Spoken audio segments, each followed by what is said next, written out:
Je vais introduire la table ronde qu'on a intitulée de la démocratie participative à la bioéthique. Quelle finalité du débat public? Effectivement, sur cette table ronde, je vais accueillir donc en tout premier Guillaume Grandazzi, qui est maître de conférence en sociologie à l'UFR de santé de l'Université de Caen et puis qui est notre responsable scientifique et éditorial à l'ERN. Je ne le vois pas. Je pense qu'il est dans le hall, il va falloir aller le chercher. Je vais accueillir également donc, Jean-François Delahaye, président du Conseil régional de l'Ordre des médecins de Bretagne et conseiller national de l'Ordre des médecins, qui veut bien prendre place. Je vous en prie. Et puis également Éric Chenu, qui nous a fait son petit mot d'introduction tout à l'heure, président de la Mutualité française, et qui va prendre également place. Alors, en guise d'introduction, lorsqu'on réfléchit effectivement aux lois de bioéthique de 1994, parmi les évolutions qui sont tout à fait notables, il y a, et il faut reconnaître, la prégnance du débat public, qui... Voilà Guillaume. Merci Guillaume. L'évolution donc, du recours au débat public, évolution progressive, mais tout à fait déterminée, avec une participation démocratique que rappelait Jean-François Delfraissy, qui aujourd'hui est parfaitement essentielle.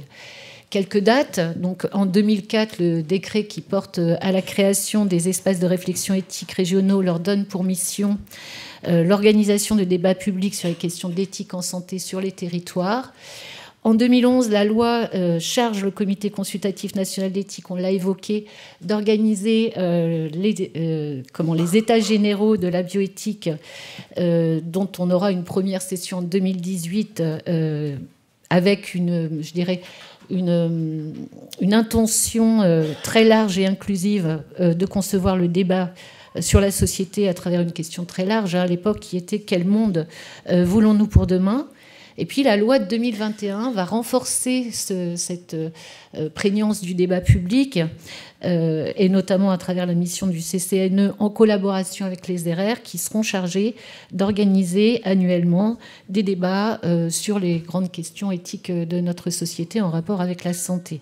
On en a deux exemples. L'année dernière, on a beaucoup investi et les RR ont porté le débat public sur la fin de vie. Le CCNE a vraiment été dans les territoires et nous a aidés à porter ce débat qui, on le disait à juste titre, n'est absolument pas terminé. On continue d'organiser aujourd'hui des débats sur ce sujet-là.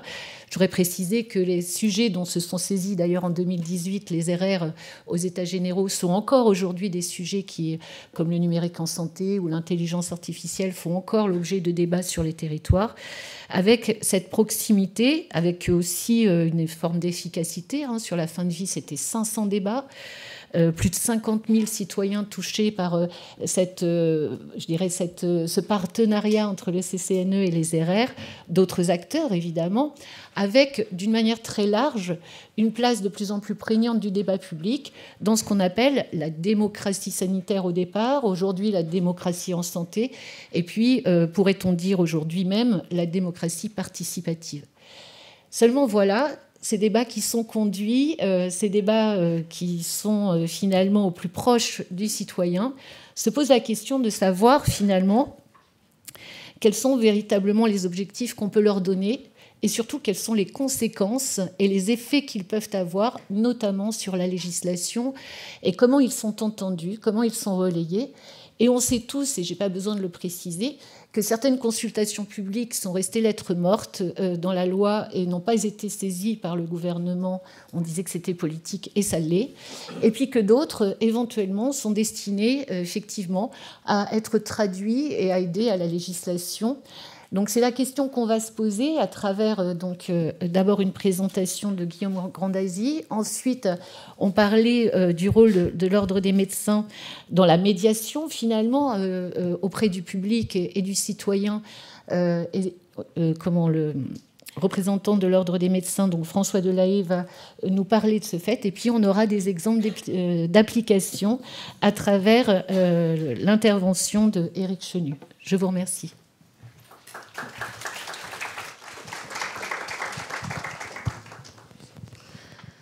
Merci Mylène. Bonjour à tout le monde.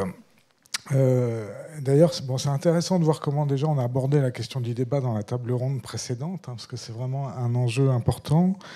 Et je dirais, enfin, au-delà des nouveautés qu'il y a dans la loi de 2021, dans son contenu, une des grandes nouveautés, c'est aussi l'introduction justement du débat public dans le processus de révision.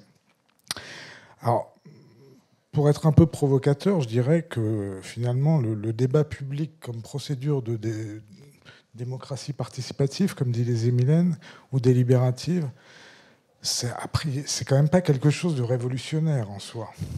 C'est pas révolutionnaire parce que c'est mis en œuvre depuis les années 80 dans un certain nombre de pays, en Amérique, en Europe du Nord, etc. Et on sait, hein, la genèse du débat public, elle date de cette époque-là, du fait de conflits qui au départ avaient trait à l'environnement. Et c'est pour ça que cette procédure du débat public a été inscrite dans la loi, qui est en l'occurrence la loi Barnier, de 1995, qui portait sur la protection de l'environnement et qui a inscrit le débat public donc, dans notre dispositif législatif et qui a créé aussi une institution importante dans ce domaine-là, c'est la Commission nationale du débat public. Et en fait, au départ, ces débats publics, ils concernaient surtout des projets industriels, des grands projets d'aménagement du territoire, mais pas seulement. Donc des projets, on pourrait dire, territorialisés, qui engendraient des risques pour l'environnement et les populations concernées par ces projets. Mais pas seulement, parce qu'il y a eu aussi des débats publics qui se sont portés sur, par exemple, des politiques plus générales, par exemple celle liée à l'enfouissement des déchets radioactifs, qui n'était pas un projet purement territorial. Et il se trouve que, moi ayant, dans une précédente vie, avant de travailler sur les questions de santé, beaucoup travaillé sur la question des risques technologiques et environnementaux, c'est vrai que ces questions relatives à l'information du public, à la participation, à la concertation, le débat public, etc., m'ont été assez longtemps familières. Et je me souviens, il y a 15 ans déjà, j'avais publié un article justement sur l'analyse du débat public sur le projet de réacteur EPR à Flamanville, par exemple, parce qu'il y a eu un certain nombre de débats publics à l'époque sur le nucléaire aussi. Et donc certains ont pu voir depuis cette époque le débat public comme un fait politique, finalement, l'émergence du débat public comme un fait politique est le reflet de la plupart des contradictions, des tensions qui agitent ou qui affectent nos démocraties, notre démocratie contemporaine, opposition entre démocratie représentative et participative, remise en cause des formes d'expertise traditionnelles aussi, émergence d'une citoyenneté de plus en plus critique vis-à-vis des institutions en place, et puis changement dans les processus de prise de décision. Et puis on peut toujours voir le débat public comme un laboratoire, finalement, de nouveaux modes d'organisation de la discussion collective, de la participation démocratique. Et comme le disait Grégoire tout à l'heure, dans la mesure où on met au cœur du débat public la question de la confrontation des arguments, la formation d'une forme d'intelligence collective, ça renvoie assez directement aux travaux plus théoriques de Jürgen Habermas sur l'éthique de la discussion. Donc il y a vraiment des liens entre des questionnements théoriques et des aspects plus pratiques. Et comme le disait Gilles aussi, on a pu voir l'émergence d'une bioéthique à la française, on en a parlé. Et en fait, on pourrait aussi dire d'une certaine façon que la loi Barnier et la création de la Commission nationale du débat public a introduit une innovation dans notre droit et finalement a fait émerger une forme de débat public à la française aussi, du fait de tout ce qui s'est passé depuis la création de cette commission. Et donc le débat public, il est intéressant pour lui-même en tant qu'il constitue une institution un peu originale dans cette configuration démocratique, mais aussi il fait surgir des questionnements plus généraux sur l'évolution de notre démocratie contemporaine. Et on l'a dit, ça a été dit juste avant, la démocratie, c'est quelque chose de fragile, mais le débat public lui-même est un processus très fragile. Parce que la légitimité du débat, elle n'est jamais acquise a priori, elle se construit toujours en situation.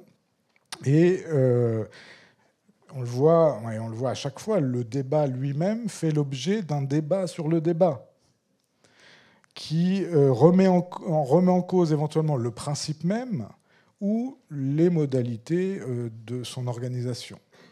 Et on le voit puisque finalement autant les parties prenantes impliquées dans le débat que les citoyens plus généralement sont assez vigilants et veillent à ne pas être les dupes de ce qui pourrait apparaître comme une pseudo-concertation ou une parodie de concertation, etc., sans aucune conséquence pour la décision politique. Et donc finalement, cette prise permanente qu'a le débat à la contestation fait aussi, d'une part, la fragilité du processus, mais aussi en garantit son caractère démocratique. Je dirais c'est normal dans une démocratie qu'on puisse même discuter du débat lui-même.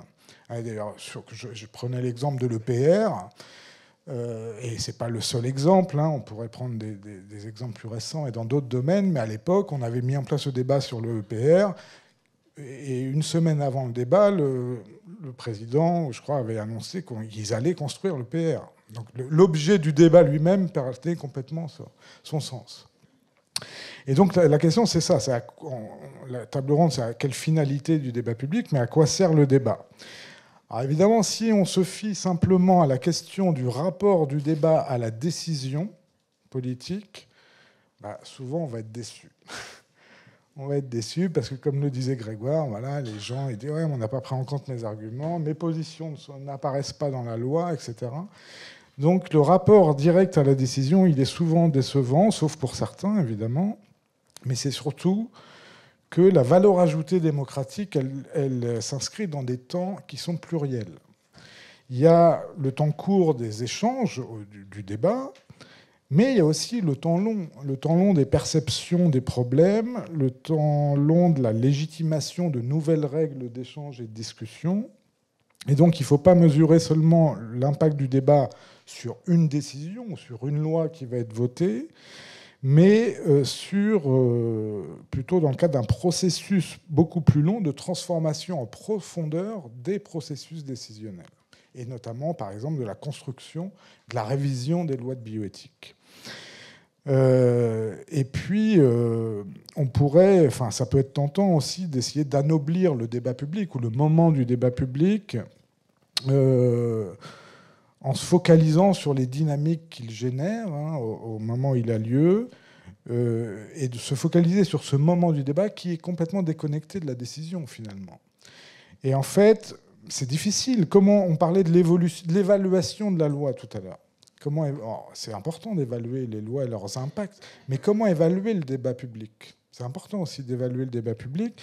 Comment évaluer les possibilités d'évolution qu'offre le déroulement du débat sur les identités des parties prenantes, des identités qui sont préconstituées ? Comment évaluer le gain en capacité réflexive qui est généré par le débat lui-même ?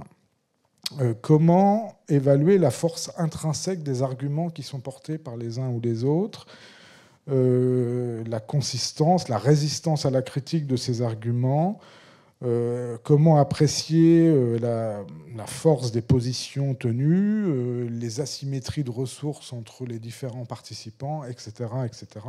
C'est des choses qui doivent être aussi pensées au-delà de l'évaluation de la loi. C'est quels effets et quelles évaluations on peut faire. Et méthodologiquement, c'est pas très facile finalement d'évaluer cette dimension du débat. Je ne vais pas être trop long, mais je voudrais avancer sur reprendre une distinction qui avait été faite par un collègue chercheur, Laurent Mermet, qui avait beaucoup travaillé sur les questions d'information et de concertation, et il distinguait ce qu'il appelait le débat sauvage du débat d'élevage, de façon un peu provocatrice. Mais l'idée, c'était finalement le débat, il n'a pas besoin toujours pour exister que des institutions publiques spécialisées viennent l'organiser. Dans un pays démocratique où la parole est libre, le débat il se développe de façon spontanée. Et je dirais c'est tant mieux, il y a des prises de parole, des protestations, des forums internet, des controverses dans les médias, des journaux satiriques, tout un tas de choses qui émergent des débats publics sauvages ou spontanés. Et puis à l'opposé, il y a ce qu'il appelait des débats publics d'élevage, donc, dont la figure extrême, on pourrait dire, c'est fourni par les conférences de consensus, la Convention citoyenne, par exemple, sur la fin de vie, hein, où les organisateurs maîtrisent à peu près tous les paramètres, qui parlent, qui observent, quelles sont les procédures, quelles sont les formes de... Quelles sont les questions abordées, quelles sont les formes de restitution de la réflexion, etc., etc. Et avec cette idée qu'il s'agit de produire le meilleur débat possible, hein, du fait du respect de certaines procédures, etc. Donc dans une optique avec une visée de haute qualité de dialogue, labellisé, dans un environnement contrôlé, etc., etc. Mais évidemment, les deux types de débats coexistent dans l'espace social. Et dans certains cas, le débat public d'élevage, entre guillemets, il a pour vocation, pour objectif de stimuler l'expression du public, qu'on n'estime pas assez présente finalement. C'est ce qu'on essaye de faire, nous, avec les RR ou le CCNE, c'est finalement aussi des fois amener la population à s'exprimer parce qu'elle est plutôt, on la considère trop silencieuse, mais aussi... Des fois, s'il s'agit de calmer un petit peu la dynamique un peu plus sauvage, hein, mais néanmoins quand même citoyenne, de la contestation, sachant que le débat, c'est aussi une formidable machine, alors certes un peu risquée pour ses promoteurs, mais avec un rendement très fort en termes de légitimité démocratique. Prendre une décision sous couvert d'un débat public et d'un débat démocratique, ça donne énormément de légitimité à la décision. Et donc, bon, je vais vraiment pas être long, mais pour terminer, je voudrais, évidemment, dans ce qui s'est passé avec les débats, les états généraux dont on a parlé, tous les débats citoyens autour de la révision des lois de bioéthique, certains ont vu ça comme, finalement, le résultat d'une transformation de l'esprit des lois de bioéthique. C'est parce qu'on serait passé à des lois qui seraient plus attentives à la demande sociale, aux demandes individuelles, à l'autonomie individuelle, qu'on aurait eu besoin de faire tous ces débats, mais on transformerait un peu l'esprit initial des lois de bioéthique. Ce qui est sûr, c'est qu'on a beaucoup plus accordé de place à l'expression citoyenne, à la société civile, aux associations que dans les précédentes révisions où la société civile était quasiment absente des consultations dans les précédentes divisions. Et ce qui est intéressant aujourd'hui, je crois, c'est vraiment ce qu'on a évoqué tout à l'heure, c'est cette idée qu'on va rentrer dans une forme de débat permanent. Même indépendamment d'un projet de réforme ou de révision de la loi, il faudra faire des états généraux, il faut faire des débats annuels. Alors la question se pose quand même, d'une part, je crois, d'avoir... C'est quoi le but et la finalité de ces débats ? C'est pas très clair dans l'esprit du législateur, en tout cas dans le texte de loi. C'est quoi le but et la finalité ? Et puis, c'est quoi l'articulation de tous ces débats qui vont avoir lieu entre les débats annuels du CCNE, les états généraux, les débats qui vont être menés avec les RR, etc. Comment on va créer du lien entre tous ces moments, tous ces éléments, dans quel objectif et pour quel retour finalement aux législateurs. Et puis, vraiment, en une phrase pour terminer, je voudrais mettre l'accent sur un aspect qui me semble important, c'est que autant la CNDP, la Commission nationale du débat public, c'est très clair. Elle n'a pas vocation à donner un avis sur les projets sur lesquels elle organise des débats. Et c'est un peu différent. La mission qui a été confiée au CCNE est différente, puisque à la fois le CCNE, il a pour cette mission d'organiser des débats, mais il rend aussi des avis. Il rend des avis et donc il prend une position par rapport au sujet, par rapport aux enjeux, par rapport à la révision des lois de bioéthique. Et donc, c'est une position complexe. Alors, j'aimerais bien entendre Jean-François justement à ce propos, mais c'est une position très complexe et que le législateur a proposé au CCNE, mais qui n'est pas dans la logique de celle de la Commission nationale du débat public. Et donc, qui ouvre les portes à de nouvelles réflexions, je crois. Merci. Merci Guillaume. Effectivement, participation, information, adhésion. Voilà, quels sont les objectifs implicites ou explicites du débat. Pour nous éclairer aussi sur le rôle donc, de l'Ordre des médecins, Jean-François Delahaye, Jean-Bernard Desmonron parlait au tout début effectivement du rôle finalement de médiation de l'Ordre des médecins par rapport et d'information et d'appropriation des lois de bioéthique. Qu'avez-vous à nous dire sur ce point? Merci. Tout d'abord, merci pour cette invitation. Le débat public en matière de bioéthique, je crois qu'il est fondamental. C'est peut-être le plus important parce qu'il touche à ce qu'on a de plus précieux, notre santé. Et l'ordre, effectivement, les médecins sont des acteurs privilégiés de ce débat. L'ordre est composé donc de médecins qui vivent de manière personnelle cette expérience de la vie, cette expérience de la mort, personnelle et familiale, mais aussi dans leur pratique professionnelle, puisqu'on est confronté à des décisions extrêmement difficiles à prendre. Et c'est aussi le rôle des sociétés savantes. Donc tout ça nourrit un débat interne à l'ordre, mais ce débat ne peut pas être uniquement interne à l'ordre, puisqu'on a besoin... Excusez-moi, on a besoin de communiquer avec les patients, avec des associations qui nous aident à réfléchir. On a évoqué tout à l'heure la fin de vie. Il y a un débat actuellement sur l'intelligence artificielle au niveau ordinal. Et nous sommes approchés d'acteurs, et c'est absolument passionnant, mais aussi passionnant qu'inquiétant.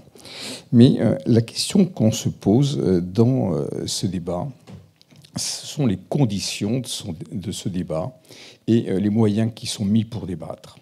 Les moyens qui sont mis pour débattre, ils sont doubles. Nous avons bien sûr maintenant, en 2024-2025, les réseaux sociaux, qui permettent une consultation en ligne, aussi les Civic Tech, qui sont des associations à but thématique. Alors c'est très important parce que ça facilite et ça élargit le champ de la participation de tous, et c'est vraiment important, comme vous le disiez, d'impliquer toute la population dans ce débat, parce que si on ne l'implique pas, il n'y aura pas adhésion, il n'y aura pas appropriation.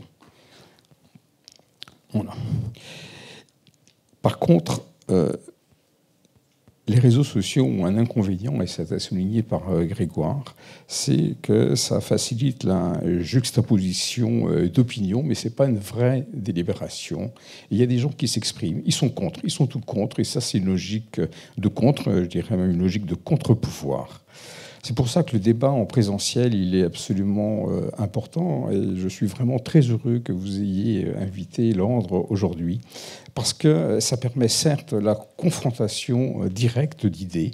Donc c'est un débat qui est beaucoup plus interactif, même si parfois on entre dans une logique de conflit, mais c'est pas grave, parce que nous sommes en démocratie, il faut une expression majoritaire.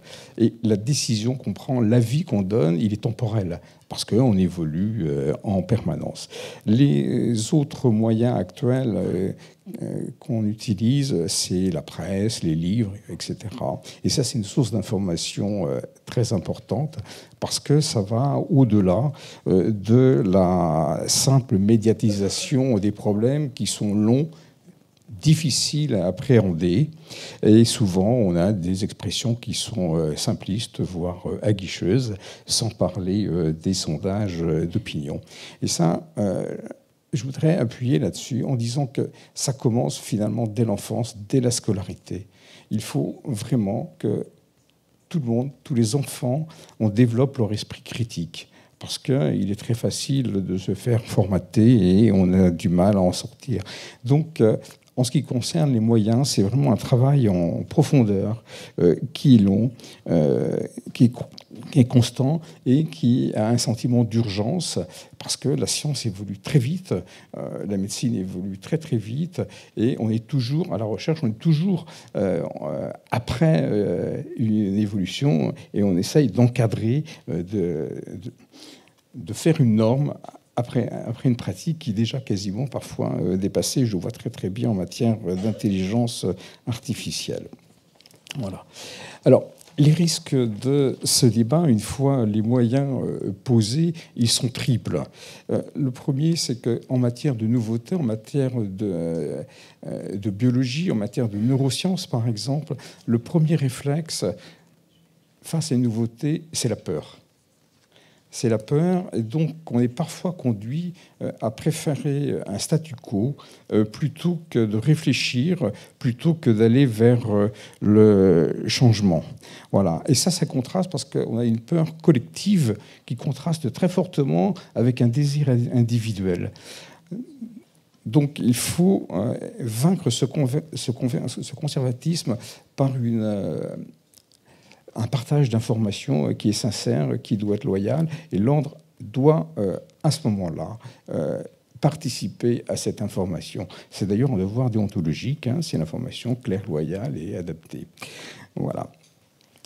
Le deuxième risque, et ça a été souligné également, c'est ce qu'on pourrait appeler la consultation de façade.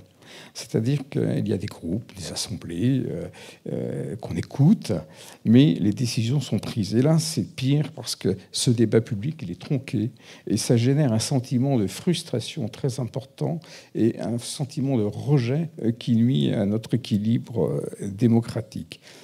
A contrario, ce débat public peut également être confisqué, soit par des experts, soit par des élus, mais aussi souvent, je dirais, par monsieur tout le monde qui s'accorde une légitimité. Et là, finalement, on va être conduit à réformer de travers par une logique de contre-pouvoir. Et là, on va confondre en fait la démocratie participative qui se nourrit de tous les acteurs, qui va délibérer, et la démocratie représentative, donc nos élus qui sont chargés, eux, de prendre les décisions. Mais c'est le débat public qui doit nourrir la réflexion qui va amener la décision. Voilà. Alors, comment faire ? Eh bien, peut-être, et c'est aussi le rôle de l'ordre vis-à-vis des patients, parce qu'effectivement, on ne communique peut-être pas assez suffisamment. C'est délivrer une information qui n'est pas démagogique, comme les autres acteurs, une information complète. Faire aussi une publicité des débats, et régulièrement, il y a les débats de l'ordre sur différents sujets de société. Et puis aussi participer aux associations qui militent pour faire entendre la voix ordinale, pour exprimer l'opinion des médecins. Voilà. Alors, pour recentrer le débat sur la finalité du débat public, eh bien, je crois qu'il y a 3 axes. Le premier, ça a été souligné, c'est impliquer les citoyens dans la décision qui les concerne. Et en matière de santé, c'est vraiment primordial. Et c'est ça ce qui peut garantir une cohésion dans notre pays.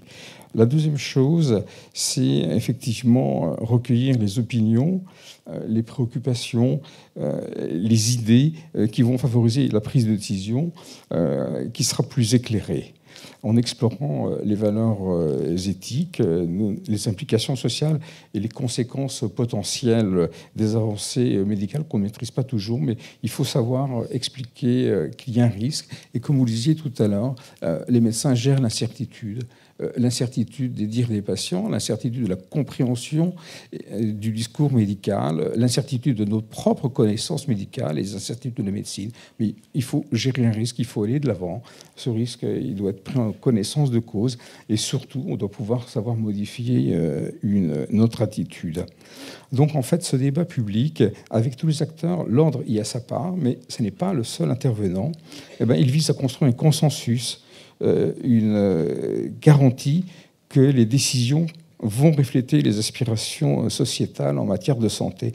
En somme, et pour résumer le propos, c'est encourager la transparence, diffuser l'information, écouter, recueillir les opinions, prendre le temps. Le débat n'est jamais clos, il est toujours remis sur le travail. Et finalement, ce débat public, eh bien, je crois que vraiment, il renforce la démocratie en assurant que les choix soient en adéquation avec les valeurs et les besoins des citoyens. Merci beaucoup. Merci. C'est important de rappeler ce que vous rappelez sur notamment les réseaux sociaux et les modes d'expression. Et effectivement, pas ce que disait aussi Grégoire Moutel tout à l'heure sur Habermas et les règles de discussion, pas confondre l'expression et l'argumentation.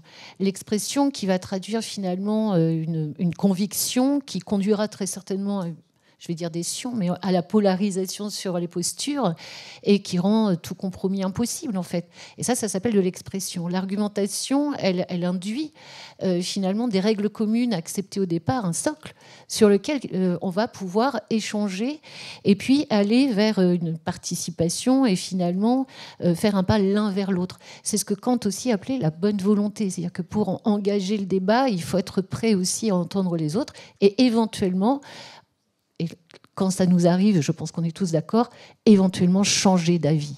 Bon, et quand on change d'avis, là, on a trouvé ce qu'on cherchait dans un débat public. Tout à fait d'accord avec vous. Je crois qu'il faut se former au débat, ça s'apprend. Et quand on parle d'une logique d'expression, on émet une opinion avec une certitude. Et c'est très difficile d'argumenter. On peut émettre une opinion en 30 secondes et argumenter, ça peut prendre des heures. C'est toujours très long. Et ça, il faut l'entendre, il faut accepter ce temps. Mais ce n'est pas facile.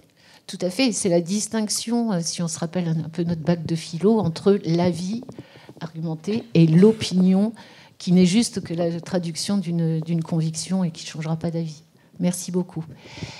On va demander donc à Monsieur Éric de Chenu de nous livrer donc finalement l'expérience du débat public à travers la mutualité et je dirais sur une première expérience qui est celle du Covid. Et qui peut-être était une expérience en termes de concertation publique un peu dommageable, et puis peut-être un deuxième avis et une expérience sur un deuxième sujet très d'actualité qu'on a déjà évoqué et qui court encore aujourd'hui, qui est le débat sur la fin de vie. On vous écoute. Oui, merci. Effectivement, partir peut-être d'une occasion ratée, celle de la crise sanitaire. Alors que les politiques ont eu la clairvoyance de s'entourer d'un conseil scientifique, présidé par Jean-François Delfrécy, pour nourrir la décision, l'éclairer, essayer de prendre les meilleures décisions possibles, ils n'ont pas retenu une proposition que faisait Jean-François, qui était d'adosser à côté du conseil scientifique un comité citoyen.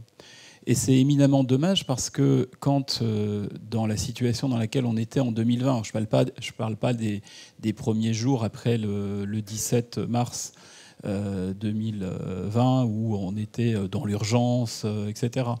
Mais à partir de mi-avril, fin avril, où, compte tenu des différentes vagues, des niveaux de connaissances que l'on acquérait progressivement, sur ce virus, sur comment le prendre en charge, comment prendre en charge les patients, etc., on devait prendre des décisions qui touchaient, qui impactaient les libertés publiques, les libertés individuelles.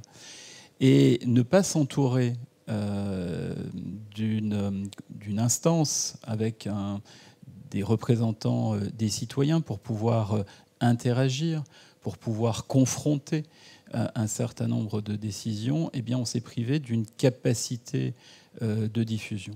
Mais au-delà de ça, là où c'est, je dirais, encore plus dommageable, c'est qu'il n'y a pas eu d'évaluation partagée des décisions et de comment on a géré l'ensemble de cette crise. Alors que des évaluations existent, ont été menées, mais elles n'ont pas été partagées avec le grand public. Et ne pas le faire, et il n'est pas encore trop tard, c'est prendre le risque de laisser le terrain, justement, comme vous le disiez à l'instant, à ceux qui profèrent des opinions, pour ne pas dire des contre-vérités. Et c'est à l'œuvre en ce moment.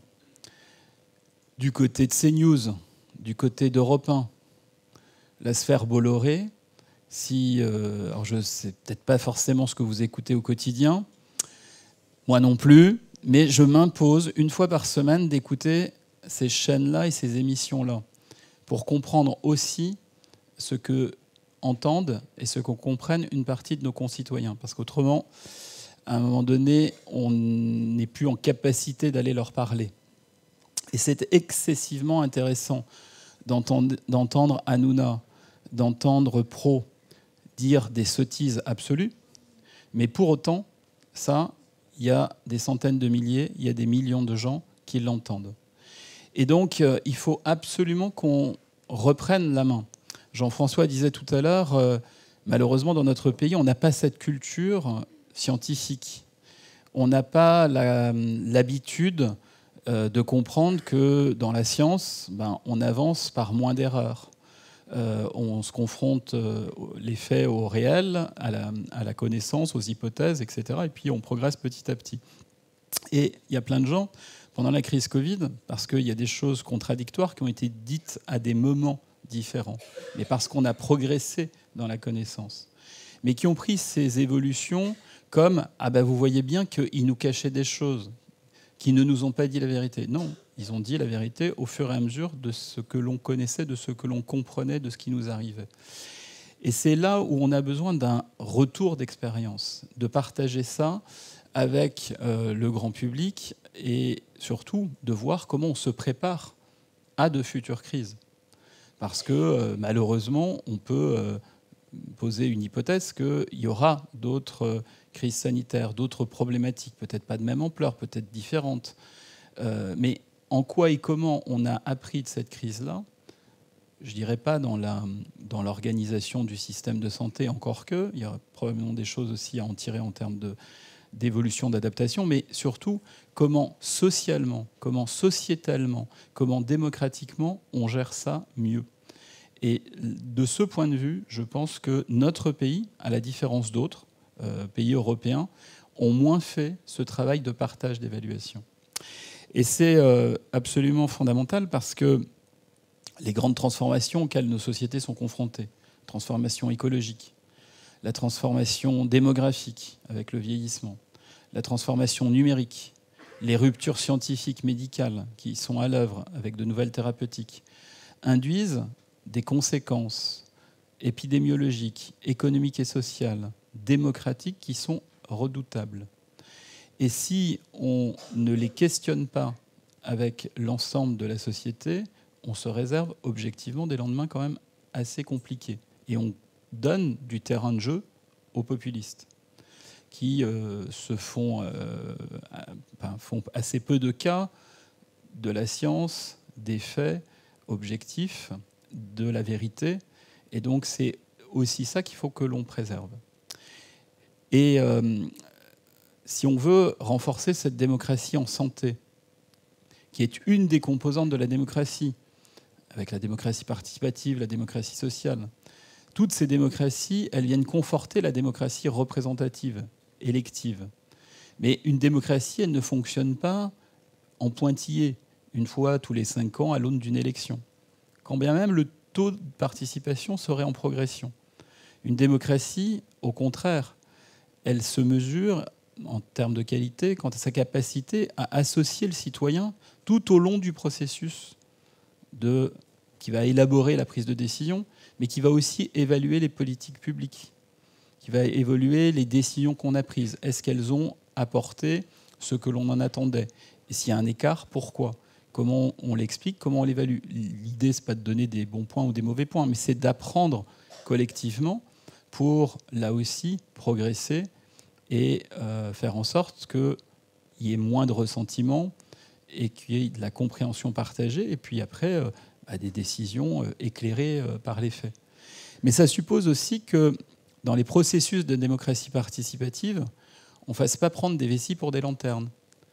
C'est-à-dire qu'à un moment donné, comme vous faites la différence entre l'opinion et l'argumentation, il faut aussi faire la différence entre la concertation, la consultation, la négociation, la décision.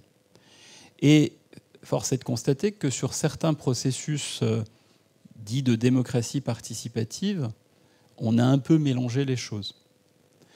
Si vous reprenez la consultation citoyenne sur le climat, en disant « je reprendrai sans filtre », et puis au final, la réalité du débat démocratique, à juste titre, pose des filtres et fait qu'on ne va pas tout reprendre, parce que c'est l'exercice même du débat, on crée de la frustration.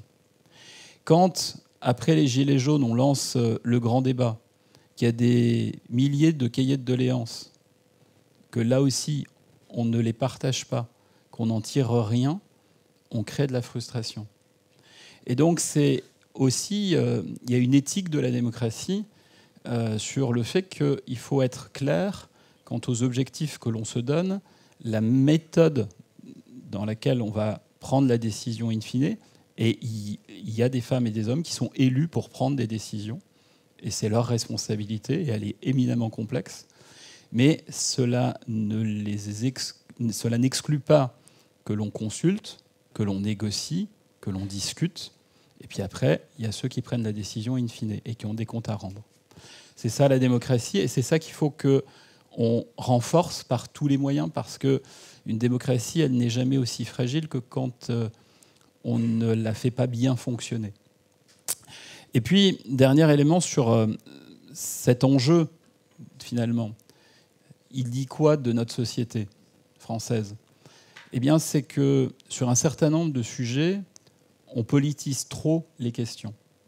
On ne laisse pas assez les scientifiques, les experts, les chercheurs, les universitaires, ce qu'on pourrait qualifier des intellectuels, faire progresser une question, faire en sorte que les acteurs de la société engagés en débattent. Et puis, à un moment donné, on estime que le débat a suffisamment maturé, et là, les politiques ont intérêt à s'en emparer, à en débattre aussi à leur tour, de voir un peu comment, est-ce que la société est mûre pour une évolution, pour une adaptation, et puis on avance. Et dans notre pays, à la différence d'autres pays, la question, elle est politisée avant tout. Et donc, il y a des a priori, il y a des présupposés, et on est davantage dans l'opinion que dans l'argumentation. Je prendrai un exemple pour l'illustrer, et qui est éminemment dommageable en termes de santé publique, c'est la manière dont on répond, ou on ne répond pas justement, à la question des drogues. Je parle des drogues illicites. Je ne parle pas des autres drogues. C'est un débat qui est totalement galvaudé dans notre pays. On n'a pas un débat rationnel sur ces questions-là. Si on avait un débat rationnel, on pourrait quand même constater que les politiques répressives qui sont à l'œuvre depuis maintenant plusieurs décennies ne fonctionnent pas, puisqu'on est un des pays d'Europe où la consommation est la plus importante. Les trafics sont de plus en plus importants, avec tout leur caractère délétère en termes de sécurité publique. Et pourtant, on a méthodiquement un discours qui est encore plus martial que le précédent, et il faut, etc., sans se poser la question de comment on traite ce sujet-là en termes de santé publique. Eh bien, je pense que sur ces sujets, il faut absolument que, collectivement, on grandisse un peu et que, finalement, la société civile, dans ce cas-là de plus engagée, de plus impliquée en termes de citoyenneté, puisse éclairer ces sujets. Alors, il y a des instances consultatives pour ça, il y a le CCNE, il y a le Conseil économique, social et environnemental, il y a la commission du grand débat, enfin, il y a plein d'espaces qui existent et on se doit davantage de les utiliser, de les investir. Les espaces régionaux d'éthique sont absolument essentiels pour ça. Et il faut qu'on crée au maximum des espaces d'échange, de débat, pour faire progresser ces débats-là, les faire maturer dans la société. Et puis, à un moment donné, les politiques s'en empareront ou pas. Mais en tout cas, c'est comme ça qu'on fera progresser un débat plus apaisé. Sur la Convention citoyenne, vous voulez que je redise un mot ou pas ? Oui, tout à fait. Alors, rapidement, j'ai compris. Une expérience négative, peut-être une expérience positive. Voilà. Parce que même si la loi n'est pas encore adoptée, elle n'est même pas encore à l'ordre du jour de la nouvelle législature, il faut reconnaître que cette Convention citoyenne a été exemplaire à tout point de vue, dans la méthode, dans la manière dont elle a associé les 183 citoyens, citoyennes qui s'y sont impliqués, 184 en début de processus, 183 en fin de processus, donc ce qui montre le niveau d'engagement de ces femmes et de ces hommes pendant 9 week-ends de 3 jours, qui sont venus écouter des experts, des scientifiques, des médecins, des philosophes, des religieux, des femmes et des hommes engagés, etc. Ils ont débattu entre eux, ils ont élaboré une position à partir de la question qu'avait posée la Première ministre Elisabeth Borne, c'est est-ce que notre système est adapté aujourd'hui à la fin de vie, ou est-ce qu'il faut le faire évoluer? Et après tous ces débats, toutes ces heures d'audition, d'échanges entre eux, ils ont élaboré un avis pour dire qu'il fallait faire évoluer notre système. En posant des règles sur le côté, le niveau du discernement des personnes, sur le côté incurable des pathologies, le pronostic vital engagé, le caractère de souffrance que l'on ne peut pas atténuer, que l'on ne peut pas totalement gérer, que ce soit des souffrances physiques, psychiques ou existentielles, et la question de l'âge. Toutes ces questions sont dans les paramètres, les éléments, les critères qui sont posés. Et au-delà de ça, de dire qu'il faut faire évoluer notre cadre législatif, là où je trouve que cet avis est assez exemplaire et témoigne justement d'une démocratie qui fonctionne bien, c'est que, alors que seulement 75% des femmes et des hommes qui composaient cet échantillon représentatif de la société valident le fait qu'il faille ouvrir un accompagnement à la fin de vie, cet avis il a été adopté à 92%. Et pour moi, c'est ça qui est le plus important. Parce que ça veut dire qu'il y a un certain nombre de personnes qui, bien qu'elles ne partagent pas la finalité, estiment que la manière dont la discussion a été menée, la manière dont leur avis a été pris en compte, dont toutes les options, les opinions, les argumentations ont été entendues, eh bien, ça mérite de soutenir cet avis. C'est ça le fondement même de la démocratie. C'est que même si je ne suis pas d'accord avec la décision qui est prise, ayant pu participer à la discussion, mes arguments ayant été pris en compte, même si au bout du bout, la décision ne me convient pas, ne me convainc pas, je l'accepte. Et je trouve que ça doit nous rendre optimistes sur le fait que quand on crée des espaces, des femmes et des hommes sont capables de les investir, d'y consacrer du temps, 27 jours qu'ils y ont consacré, sur des sujets qui sont quand même pas les plus funky quand même. Enfin, c'est pas le truc le plus sympa à discuter. Ils y ont pris le temps, ils y ont mis de l'énergie, ils y ont mis d'eux-mêmes pour aboutir à quelque chose de grande qualité. Et je trouve que ça doit nous inspirer. Nous, au niveau de la mutualité, on a monté des forums pour parler avec les jeunes santé et solidarité. Ils sont venus. 1200 jeunes sont venus sur 7 rencontres. Donc là aussi, ça montre que l'appétence au débat, l'appétence à la discussion, elle est là. Donc c'est à nous, médecins, scientifiques, philosophes, universitaires, militants associatifs, mutualistes ou autres, peu importe, de créer ces conditions, de démultiplier ces espaces de débat pour créer les conditions demain de débats plus apaisés. Plus il y aura de débats, plus on aura des débats plus apaisés, parce qu'on apprendra, je suis complètement d'accord avec ce que vous avez dit tout à l'heure, il faut apprendre à débattre. Il faut apprendre dès l'école, au travers les capacités psychosociales des enfants, des adolescents, leur donner ce goût à la discussion, à l'argumentation, entendre l'opinion de l'autre, entendre les arguments de l'autre, parce que ça questionne notre rapport à l'altérité, c'est-à-dire tout simplement la manière de faire société. Et juste pour conclure, j'emprunterai à Michel Dreyfus ce qu'il dit de la mutualité. Il dit que la mutualité, c'est une histoire d'être ensemble. Eh bien, je crois que c'est aussi ça qui détermine notre engagement dans les questions sociales et sociétales. Merci beaucoup.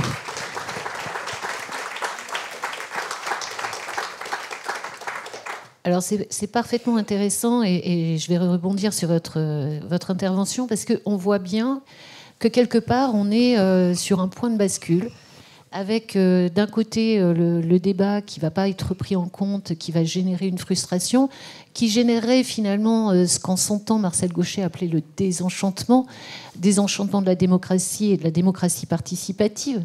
Et puis de l'autre, on voit l'envie, on voit l'investissement et on voit ce que ça peut donner quand c'est véritablement pris à bras-le-corps. Et donc, quand on voit notamment l'ombre obscurantiste des États-Unis avec des discours qui finalement frisent totalement le délire et l'irrationalité, on voit qu'on a une responsabilité, nous, finalement, dans ce débat public, et que peut-être on est à la croisée de quelque chose sur lequel il faudrait être extrêmement attentif et verser évidemment du côté de l'expérience positive et prendre des leçons de la manière dont c'est investi par des citoyens qui, de plus en plus informés par notamment Internet, ont envie de participer. Et il s'agirait de ne pas décevoir cette participation au regard de ce que cela pourrait donner et notamment du danger qui guette dans cette désillusion. Merci beaucoup. On va prendre des questions dans la salle ou évidemment des compléments avec véritablement... Évidemment, c'est un sujet sur lequel le Comité consultatif national d'éthique est particulièrement attaché sur le débat public. On vous écoute, Jean-François. Enfin, chez le CCNE, et presque moi à titre personnel, puisqu'on a envisagé deux sujets. Le premier, c'est finalement comment tout ça nous amène peut-être à essayer de mieux vivre ensemble. Je partage à 150% ce qu'a dit Éric, y compris d'ailleurs sur CNews et Europe 1. Mais je fais comme toi. C'est-à-dire que je les écoute 2 fois par semaine. Je fais comme toi. Parce que c'est très intéressant de les écouter. Alors, quelques remarques. Premièrement, sur une forme d'échec relatif au moment de Covid et la non-création d'un comité citoyen. C'est vrai, moi je le regrette, on l'avait demandé, c'était une opportunité qui pouvait se faire dès le mois de fin avril, mai 2020, et qui aurait permis probablement plutôt de faire comprendre à l'ensemble des citoyens ce qui était en train de se passer, de poser les questions, etc.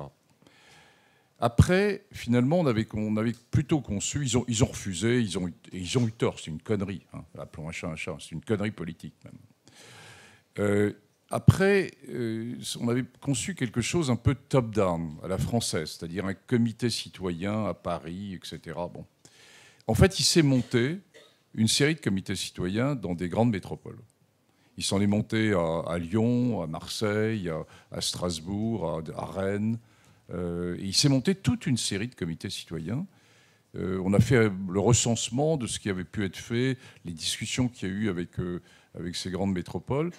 Et finalement, il ne s'est pas rien fait. Il s'est fait une série de choses qui ont été assez intéressantes. Et tout ça est très mal connu. J'espère qu'il y aura quelqu'un de sciences humaines et sociales qui va partir sur une thèse là-dessus. Mais il s'est monté une série de choses intéressantes.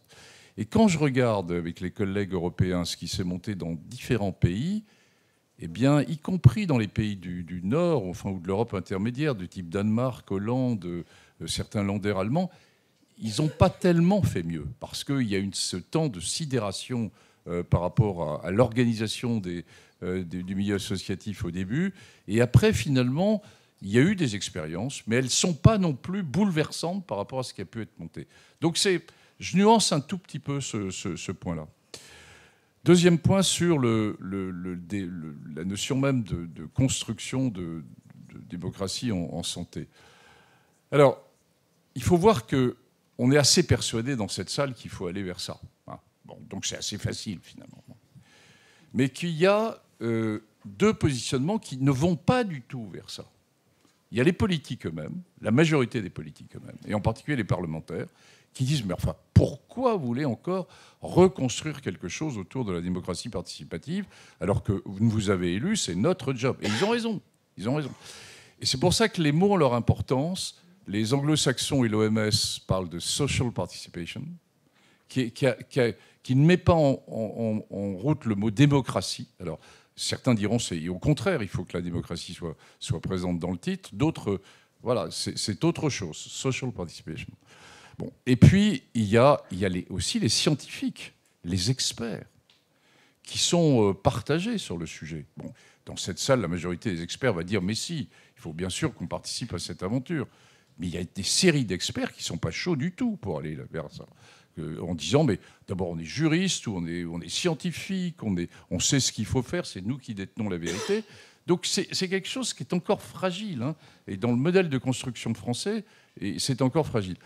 Moi, je pense, et ça rejoint des remarques de Guillaume, qu'il nous manque là, en fonction de ce qui va se passer, et il faut ensuite sur l'évolution de la loi sur la fin de vie, mais qu'il nous manque d'abord une réussite, j'espère que ce sera celle-là, et deuxièmement, qu'il nous manque une vraie réflexion en profondeur d'une sorte de cadre de ce que pourrait être la démocratie en santé ou la démocratie participative. Alors, il y a Rosan Vallon qui réfléchit sur le sujet, qui a une réflexion très théorique sur le sujet, elle est belle d'ailleurs, mais il y a besoin d'une sorte de cadre qu'on n'a pas encore bien fixé. Il y a un certain nombre de juristes qui commencent à s'y intéresser sur l'aspect normatif, mais il faut qu'on aille plus loin. Troisième élément pour répondre à Guillaume, et la place du CCNE là-dedans. Comment peut-on à la fois se voir confier finalement l'organisation des États généraux de la bioéthique et être soi-même un des coins du triangle qui est une forme d'expertise sur le sujet? Eh bien, tu as raison de poser la question, et ça a fait débat au sein même du CCNE. Où est notre place? Alors, faut-il aller vers quelque chose des systèmes d'organisation de type CNCDH, c'est-à-dire une structure qui est très neutre et qui organise sans état d'âme, sans arrière-pensée, sans... Je constate qu'il y a un certain nombre de questions aussi sur le type de débat qui peut être organisé par des structures qui ne connaissent pas totalement les enjeux sur lesquels va porter la question. Et je vois bien comment, depuis maintenant 2 ou 3 ans, on s'oriente plutôt vers confier ce type de débat au CESE. C'est dans le nouveau CESE et le nouveau programme du CESE, ça m'a même été en partie confié. D'où l'importance d'ailleurs pour le CESE aussi de réussir dans une certaine mesure les suites de la Convention citoyenne, qui n'est pas le seul élément du débat, mais qui est un élément important. Alors au sein du CCNE, voilà, c'est dans la loi, donc on va faire le job. Et on refera le job ensemble, et on va faire un log de plus que ce qu'on a fait en 2018. Donc on va le faire, et on va le construire ensemble comme on l'avait fait en 2018. Sur la place même du CCNE, on avait décidé en 2018 de ramasser, vous vous souvenez, dans un premier document ce qui était sorti des débats, et ensuite, dans un deuxième document séparé, de donner une position même du CCNE. Bon. Je ne sais pas, le CCNE est une maison de famille, et ça ne sera plus nous qui tiendrons la maison de famille, il y en aura d'autres, mais je ne sais pas ce qu'ils décideront. À vrai dire, ça n'a pas une importance majeure à mes yeux, hein, parce que de toute façon, le CCNE anticipe, dans les avis qu'il a donnés avant même les États généraux, une série de questionnements. Il est là pour éclairer dans une certaine mesure. Moi, ce qui m'importe le plus, c'est que dans ce démocratie en santé, on est en train de passer d'un triangle où on avait les experts, les scientifiques, les juristes, de l'autre côté, les citoyens et le politique qui décide, et qu'on est clairement dans un quadrilatère où il y a maintenant tous les réseaux sociaux, et que le point important, c'est qu'on puisse continuer à avoir une réflexion, je dirais, véritablement démocratique et citoyenne, qui ne soit pas seulement celle des réseaux sociaux. Et c'est ça qui est le plus important. Et il faut qu'on se batte là-dessus. Sur ces questions aussi majeures, il faut écouter ce qui se passe dans les réseaux sociaux, mais qu'on ne laisse pas aux réseaux sociaux la priorité. Pourquoi ? Parce que les réseaux sociaux sont totalement manipulés. Et vous le savez, ils sont totalement manipulés par l'intelligence artificielle. C'est-à-dire qu'on construit la pensée des réseaux sociaux, elle est totalement construite. Ce n'est plus ce qu'étaient les réseaux sociaux au départ. Excusez-moi, j'étais un peu long, mais évidemment, c'est des sujets qui m'interpellent. Merci. Il y avait Régis et puis après Grégoire Moutel qui voulait intervenir.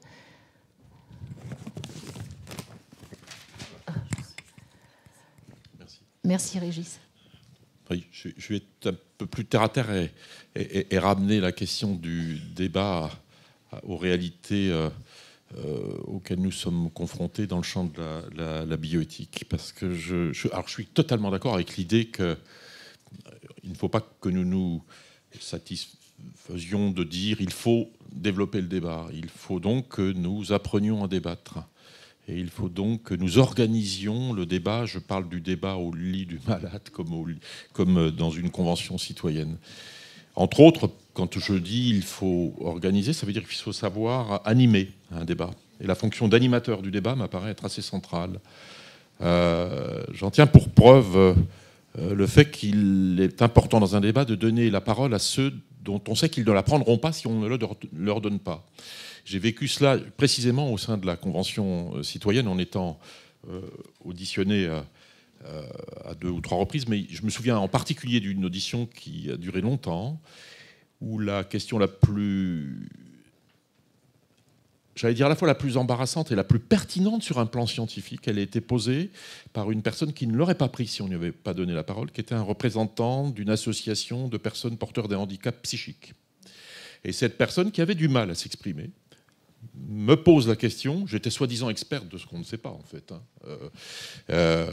Est-ce que vous êtes sûr qu'à propos de la sédation profonde et continue, excusez-moi, je rentre, est-ce que vous êtes sûr que lorsque quelqu'un est endormi profondément, il ne souffre plus?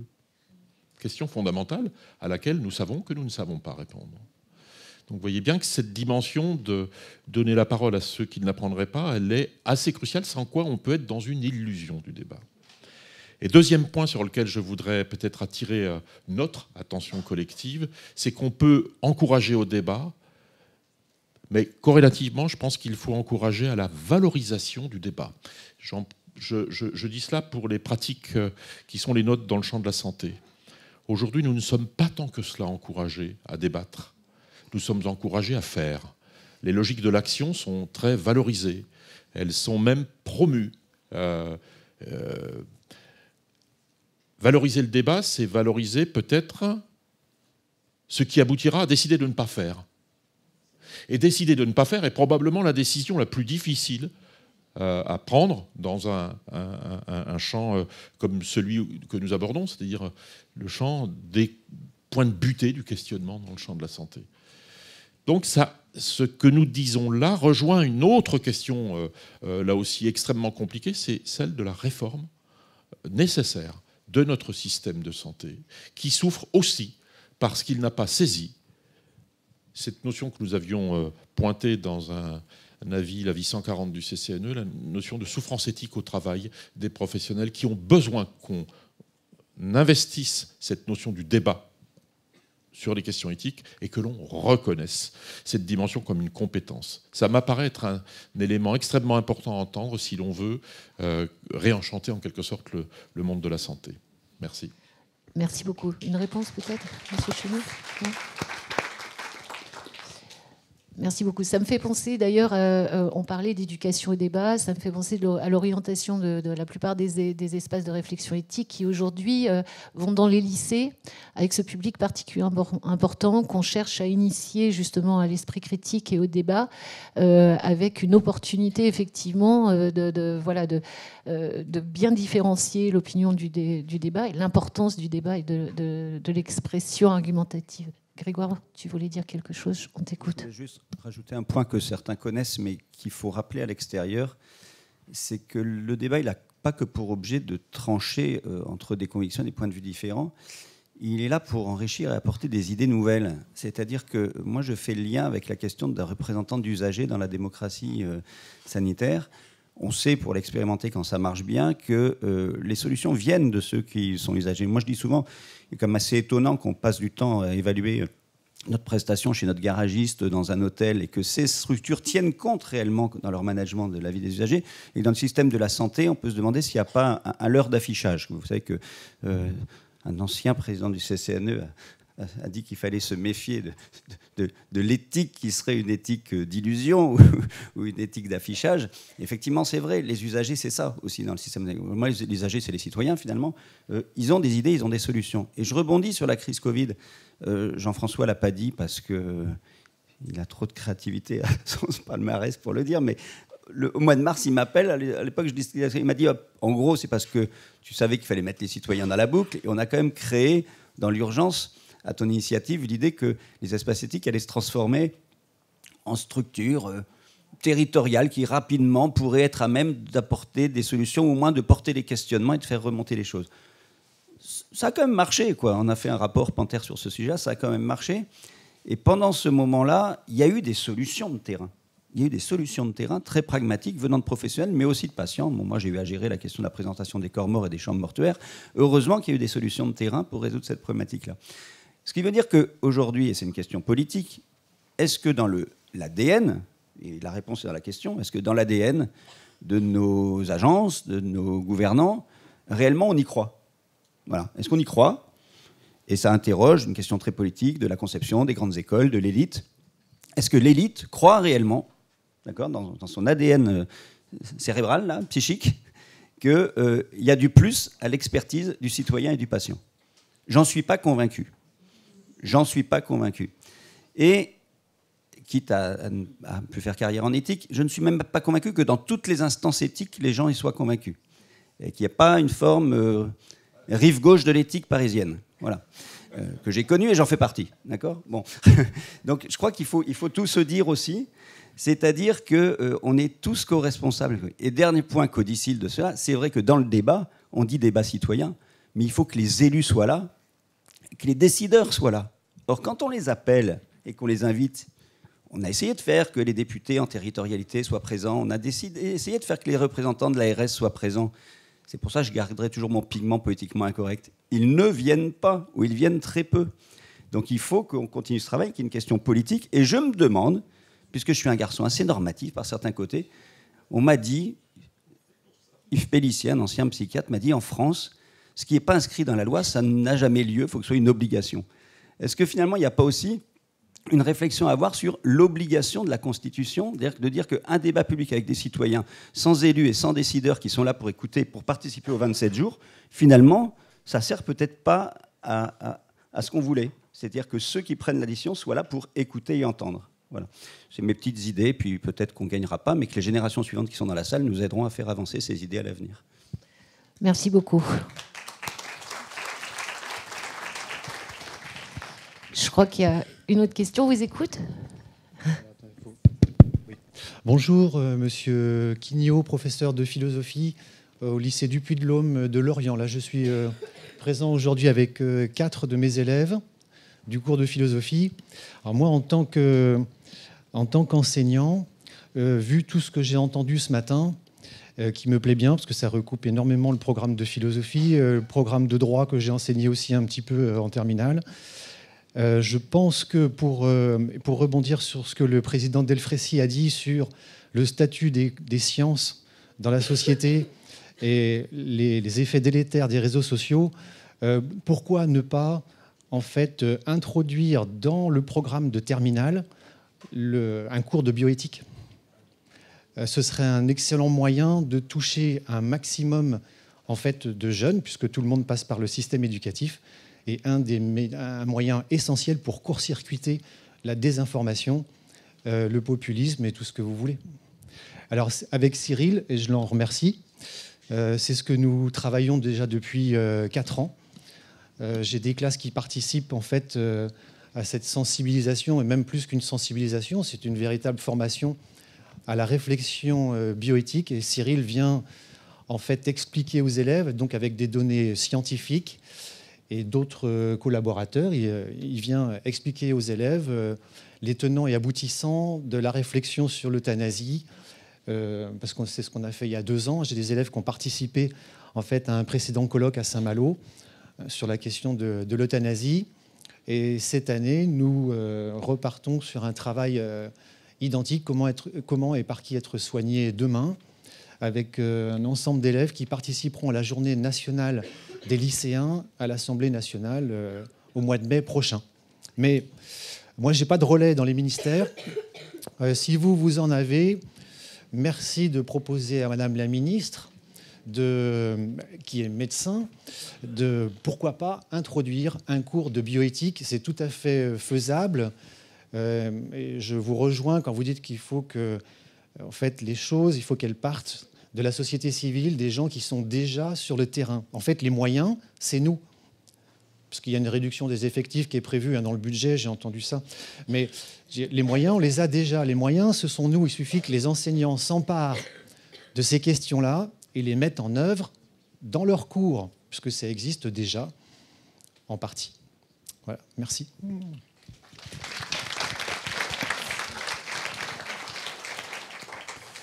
Moi, juste une réaction là-dessus, parce que c'est évidemment quelque chose de très important. La réflexion éthique est souvent portée par des messieurs avec des cheveux blancs comme moi. Et il faut, c'est bien, c'est important, parce qu'on a un peu de temps de réflexion. Mais évidemment, il faut qu'on s'ouvre de plus en plus sur une vision avec les jeunes et que ça se fait dès le début. Alors, il y a plusieurs expériences qui sont en cours. Hein. Vous faites partie de ce réseau un peu de la journée des lycéens qui est organisé par le CCNE. Ça touche 20 lycées. Il y a une réflexion qui est menée chaque année. Puis il y a un rendu avec une journée à l'Assemblée nationale qu'on avait fait l'an dernier, en présence de la ministre d'ailleurs de l'Éducation nationale l'an dernier. Cette année, je veux dire, au mois de juin. Mais c'est pas suffisant. Alors, on a proposé, et c'est en train de se faire à son rythme, et c'est normal, sur l'ensemble des espaces éthiques régionaux, il y a une démarche un peu proche. Et vous aviez d'ailleurs, pour beaucoup d'entre vous, déjà amorcé ça avec des relations, avec une série de lycées. Parce que si on fait 20 classes que multiplient les 20 régions, enfin, vous voyez, on démultiplie l'ensemble du phénomène. Je pense que c'est quelque chose qu'il faut qu'on aille plus loin avec la MGEM aussi, ou avec le milieu global, je dirais, des mutualistes, pour aller plus loin, et vous l'avez déjà démarré aussi. Donc on a une conjonction de forces.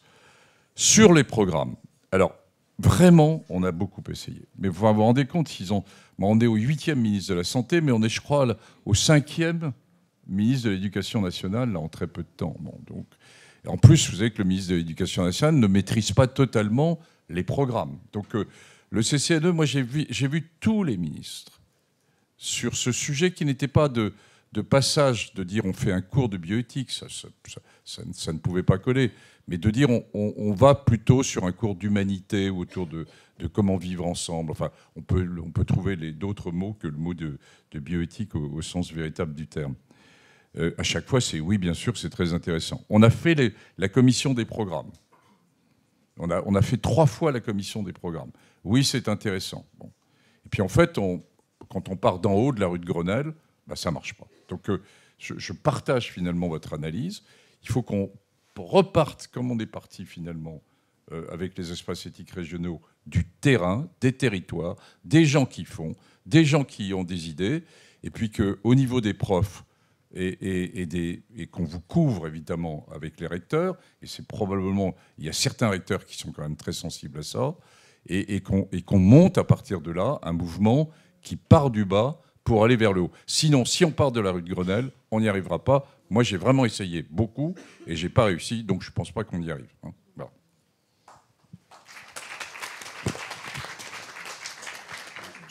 Jean-François a déjà dit beaucoup, et puis on ne va pas tarder trop la fin de la session, mais comme nos amis de la MGEN sont dans la salle, voilà, et que je leur remercie d'être présents, effectivement, il faut qu'on arrive à mobiliser. Si l'on fait déjà sur la Bretagne et la Normandie, on verra comment au plan national on peut ensuite valoriser ça. Si on arrive à faire ce qu'on est en train de dire, c'est-à-dire partir du terrain, c'est pour ça, je crois que vous êtes venus, hein, je les vois là-bas. L'idée, c'est de se dire effectivement... contactons le maximum d'enseignants pour leur dire les espaces régionaux de réflexion éthique sont là, d'accord ? Et finalement, le partenariat, je parle sous votre contrôle, monsieur, il y a un espace quand même de liberté pédagogique qui existe aujourd'hui. Il faut s'emparer de cet espace de liberté pédagogique et d'y mettre ce qu'on a envie d'y mettre. Voilà. Et je pense qu'effectivement, c'est le débat qu'on a. Mais Jean-François vient de le dire. Je pense qu'il faut le faire d'en bas et de remonter les expériences vers le haut. Et quelque part, c'est comme ça que fonctionne la recherche clinique en médecine.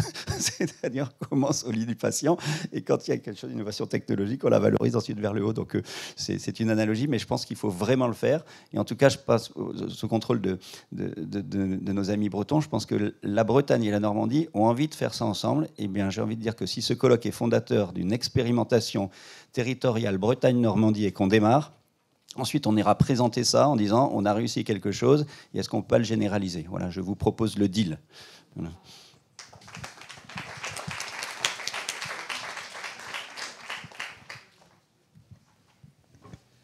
Oui, excuse-moi, je reprends la parole, mais je me demandais quand même, puisque, entre autres réflexions, on commence à interroger la révision des lois de bioéthique, et même si on est loin de la bioéthique en elle-même, quand on parle et quand on mesure l'importance qu'aurait la formation des citoyens ou des futurs citoyens et des professionnels de santé au débat et à la construction de la réflexion éthique, et qu'on voit dans le même temps que ce n'est pas faute d'essayer de convaincre au niveau des ministres, mais c'est peut-être la difficulté d'ailleurs, c'est qu'ils passent quand même très vite.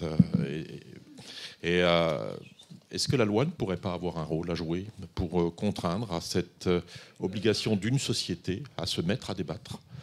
Est-ce qu'on ne sort pas, certes, du champ strict de la loi de bioéthique, mais qu'on ne pourrait pas saisir ce qui finalement est le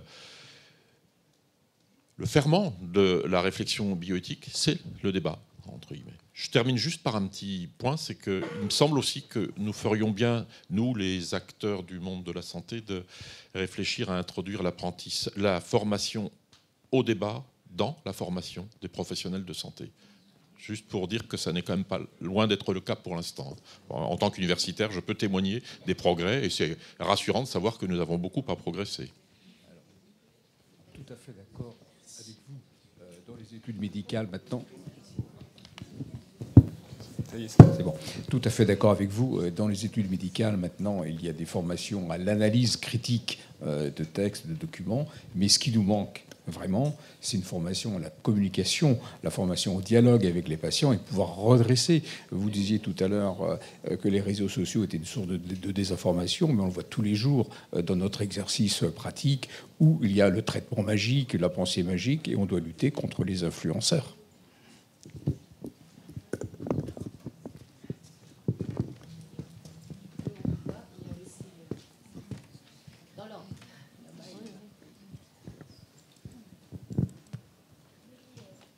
Vous m'entendez? Oui.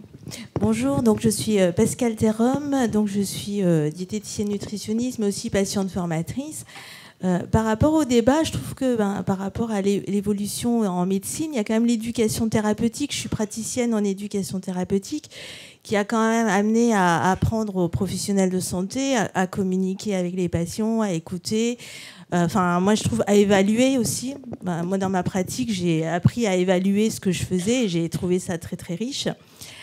Après, je suis allée vers le partenariat de soins parce que c'est vrai que c'est aussi pour moi une façon que le patient devienne plus objet de soins, mais sujet de soins. Et ma question, c'était surtout par rapport, est-ce que vous connaissez les conseils de développement? Parce qu'on parlait des territoires. Hier, j'étais en formation, justement, parce que je suis aussi membre qualifié d'un conseil de développement, ce qu'on appelle les conseils citoyens, et qui se demandent comment vivre, parce que c'est vrai qu'ils invitent un peu tous les citoyens d'un territoire. Par exemple, là, on était sur la moi, je suis sur la métropole et le pays de Brest.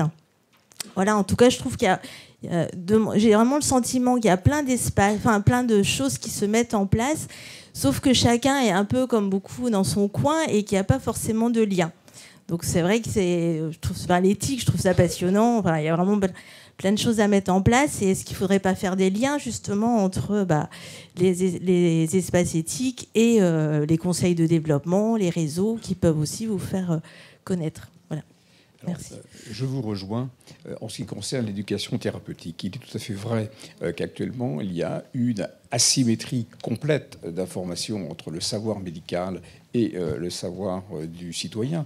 Mais c'est une asymétrie qui va se réduire.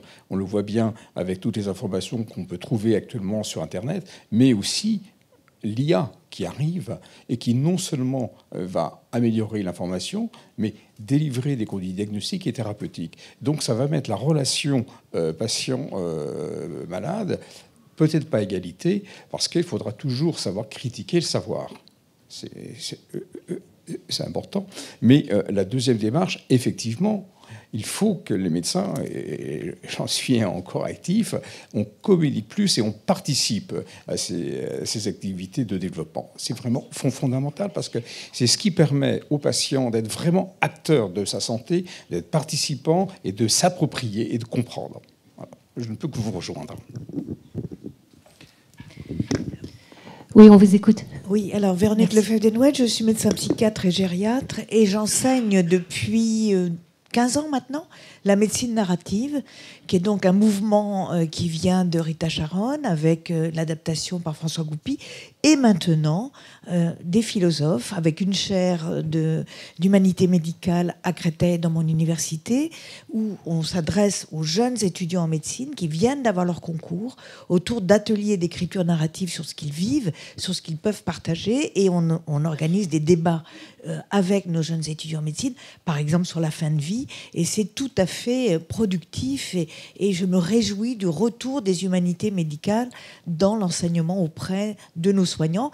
Et à Créteil, vous avez un hôpital qui s'appelle l'Intercommunal, on dit le Chic, il n'est pas très chic, mais il s'appelle le Chic, et Jean-François Bellette, qui est le pédopsychiatre, fait de la médecine narrative, pas seulement pour les médecins, pour tous les soignants au niveau de son hôpital. Donc ça, je pense que c'est quelque chose de très positif qu'il faudrait développer. Je suis allée voir à l'époque Martin Hirsch pour qu'il en parle à la conférence des doyens. Il n'y a eu aucun effet. Il faut une volonté vraiment particulière pour amener ça en pratique courante. Merci beaucoup. Alors, il y a des gens qui disent que ça bouge pas, mais ça bouge quand même, parce que voilà, la conférence des doyens, et je parlerai aussi au nom de mon doyen Emmanuel Touzé, qui vient d'être nommé conseiller auprès de la ministre. La plupart des facultés de médecine ont mis en place, c'est l'étude qu'on a menée cette année, les enseignements sur les humanités, et avec en plus la création d'une UE d'enseignement dédiée aux sciences humaines et sociales en fin de cursus de 5e année. Donc les choses bougent quand même, et on peut dire que l'enseignement de l'éthique dans d'ailleurs des pôles qui deviennent des pôles de formation et de recherche en santé. Je pense qu'il faut arrêter à l'avenir de parler de faculté de médecine. On a changé, et ça c'est important, c'est-à-dire que tous les acteurs du soin bénéficieront dans les années à venir, voilà, d'un enseignement dans ce domaine-là. Voilà. Oui, merci beaucoup. Vas-y, Arnaud. Oui, Arnaud de Blanchardière, je suis médecin infectiologue au CHU de Caen. J'étais frappé par finalement l'évolution du débat de la réforme des lois de bioéthique, finalement, à la notion de démocratie participative. Et je ne pouvais pas m'empêcher de penser aux avis que beaucoup de Français émettent sur les conflits géostratégiques, sur l'évolution climatique, de manière d'ailleurs plus dominante par rapport aux lois de bioéthique. Autrement dit, démocratie participative que vous appelez pour une réforme utile des lois de bioéthique a sûrement des applications sur bien d'autres domaines qui peuvent être plus importants et qui renvoient à la manière de vivre ensemble et d'animer un débat.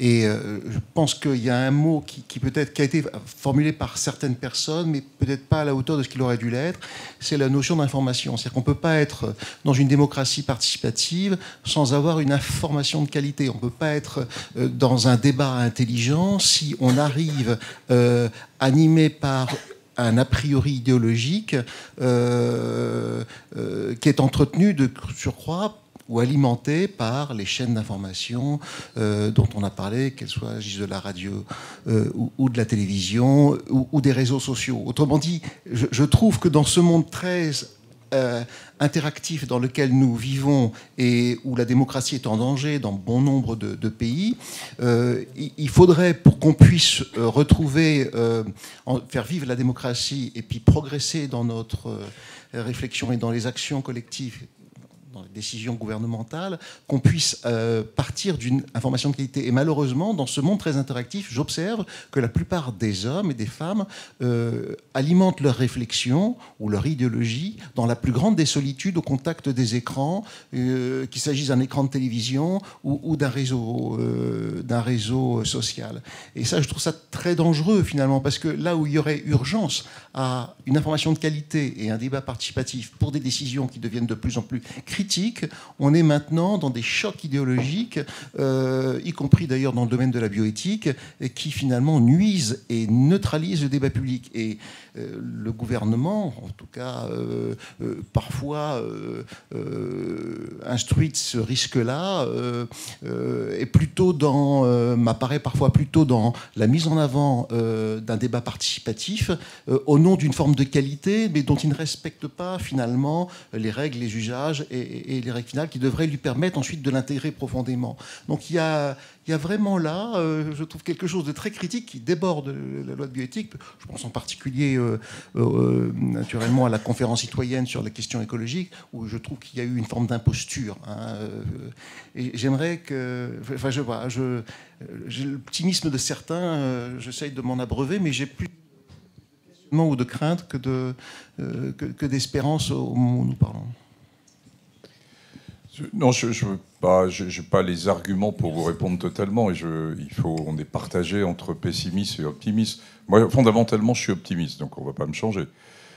Mais c'est bien l'enjeu, en fait, du débat sur la fin de vie. Il y avait à la fois sur le fond du débat, à la fois les prises de position, les réflexions qu'il pouvait y avoir et la construction de la Convention citoyenne. Puis il y avait la méthode et le mécanisme avec lequel ça s'était construit, en étant très clair au début. Dans la discussion initiale qu'on a eue avec les autorités politiques au plus haut niveau, on leur a dit il ne faut pas vous recommenciez la même opération que sur la Convention citoyenne sur le climat. Donc on était pleinement avertis, on les a avertis de ça. Et honnêtement, on s'orientait plutôt vers quelque chose qui était avec ce qui s'est passé avec la Convention citoyenne et les débats en région menés par les ER, qui n'étaient pas en fait des débats, qui étaient pour la majorité, je parle sous votre contrôle, qui étaient justement ce que vous évoquez, c'est-à-dire des séances d'information et de dialogue avec des gens qui posaient des questions sur les soins palliatifs, qui étaient quand même l'autre pilier de la loi, qui est un élément essentiel, et qui était plus ça. Après, sur le reste, moi, ça pousse si on veut aller plus loin, à avoir une réflexion de fond, de construction, c'est ce qu'évoquait aussi Régis, de construction de ce qu'est la démocratie participative. Là, on est encore dans l'expérimental, un peu, d'une certaine mesure. On tâtonne. La France n'est pas tellement en retard là-dessus. Il y a bien sûr le Canada qui est très largement en avance sur nous. Mais parmi les grandes autres démocraties, je le vois bien, moi, à l'OMS, on nous interroge beaucoup comment on construit quand même ça. Bon, et donc, tout ça, ça se construit. Il faut qu'il y ait une réflexion des différents acteurs. Ça coûte de l'argent. Appelons un chat un chat. La Convention citoyenne sur la fin de vie, c'est 6,5 millions d'euros. 6,5 millions d'euros. Je vous rappelle que les États généraux de la bioéthique qu'on a fait en 2018 nous ont coûté 700 000 euros pour tout.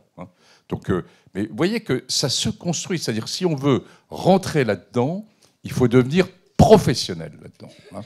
Qu'on le construise et qu'on ait une pensée qui finisse de construire ça. Voilà, on en est là, on est au milieu du gué. Moi, je comprends votre question. Moi, je reste plutôt optimiste. Mais c'est mon tempérament.